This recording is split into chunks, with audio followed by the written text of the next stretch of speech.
에서는 김민석 국무총리 후보자의 인사청문회가 열리고 있습니다. 이재명 대통령이 어제 장관급 인사 11명을 대거 지명한 가운데 오늘부터 이틀간 진행된 김 후보자의 청문회는 새 정부 내각 구성의 최대 분수령이 될 것으로 보입니다. 여야의 대치로 사상 처음으로 증인 참고인이 한 명도 없이 열리게 된 오늘 청문회. 시작부터 국민의힘 소속 이종배 인사청문위원장이 작심 발언을 쏟아내서 분위기가 고조됐습니다. 네, 이번 김민석 총리 후보자 청문회는 인사청문회법에 따라서 증인과 참고인에게 청문회 5일 전인 20일까지 출석 요구서를 보냈어야 했지만 여야의 합의가 불발되면서 증인, 참고인이 한 명도 없는 최초의 총리 후보 인사청문회가 됐습니다. 오늘 오전 회의를 시작하며 국민의힘 소속 이종배 위원장은요, 역대 총리 청문회 중 증인과 참고인이 채택되지 않은 건 이번이 처음이다라고 지적을 하며 유감을 표했습니다.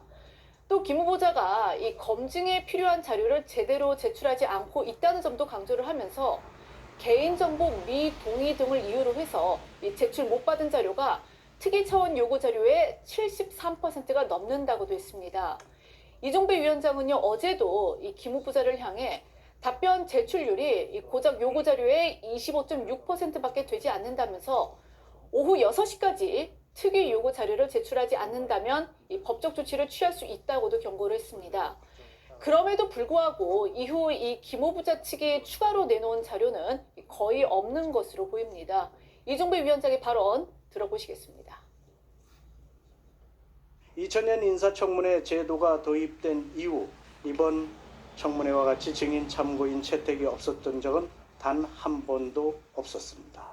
또한 자료 제출 요청에 대해서도 아쉬운 점이 있습니다. 우리 위원회의 자료 요구 중 제출받지 못한 자료가 전체 자료의 73.3%에 달합니다. 청문위원의 입에 재갈을 물리기 위한 어떠한 형태의 공격도 있어서는 안 될 것입니다. 재발 시 강력히 대처하겠다는 말씀을 드립니다.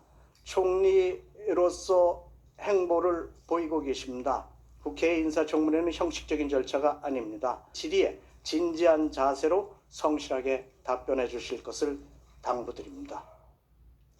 하지만 김민석 후보자는요, 자료 제출의 경우에는요, 과거 보수 정권이 임명했던 총리 후보자들이 했던 그대로 했을 뿐이라는 식으로 맞받았습니다. 그러니까 자신은 규정과 전례를 따랐다는 주장이었습니다. 네, 특히 야당 간사인 배준영 의원이 6년 전 증인이 딱 한 명 출석하고 자료도 제대로 갖추지 못했던 조국 전 법무부 장관 인사청문회 때 재방송 같다 이렇게 직격하자 김 후보자는 인사청문회 규정에 따라 자료 제출을 했다 이렇게 반박했는데요.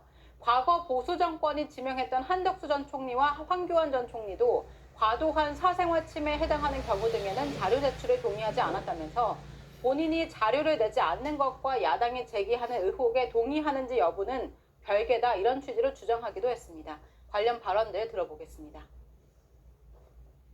청문회는 묻고 듣는 회의인데 후보자는 묻지마 청문회를 만들었습니다. 저는 6년 전에 있었던 조국 청문회의 재방송을 보고 있는 것 같습니다. 위원장님, 지금 중요한 것은 후보자와 가족 등 관련자들에게 청문회에 필요한 개인정보 동의서를 오늘 오전 중에 모두 사인하게 하는 것입니다.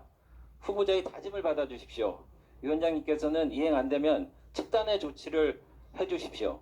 말씀 주신 자료에 대해서는 제가 그동안 인사청문회의 전례와 규정에 따라서 과거 한덕수 총리 후보자나 황교안 총리 후보자들께서 과도한 사생활 침해에 해당하는 경우 그리고 타인 자료 또는 자료가 존재하지 않는 경우에 대해서는 자료를 제출하거나 또는 동의하지 않았던 것과 완전하게 동일한 규정과 원칙에 따라서 자료를 제출할 부분은 제출하고 그렇지 못한 부분은 못했다 하는 것을 말씀드리고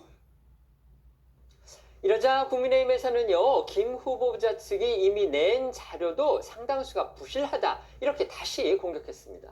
네, 국민의힘 김의정 의원은 사실이 아닌 자료가 오거나 불성실한 자료가 제출됐다고 지적을 했는데요. 구체적으로 김 후보자의 정치자금법 위반 전과와 관련해서 불법으로 정치자금을 기부받은 사실이 있는지 물었더니 없다고 답을 했다며 이미 대법 확정 판결이 나서 추징금을 낸 사건인데 본인의 전과에 대해서도 부인하는 답을 한 거라고 목소리를 높였습니다. 김 의원은 또 중국 칭화대 법학 석사 지원과 졸업 요건에 대해 물은 데 대해 김 후보자가 교육부와 협의해 확인 중이라며 이 교육부의 공을 떠넘기는 듯한 답변을 한 것도 추궁을 했습니다. 반면 민주당은 자료 요구에도 한계가 있고 선이 있는데 국민의힘이 과한 자료를 요구했다고 맞받았습니다. 최현일 의원은 야당이 물어보기도 민망한 전 배우자에 대한 민감한 정보를 달라고 하는 등 비상식적 요구가 허다했다고 주장을 했는데요. 그러면서 자료를 제출하지 않는다고 몰아세우고 법적 조치를 운운하는 게 정상적 청문회냐고 따졌습니다.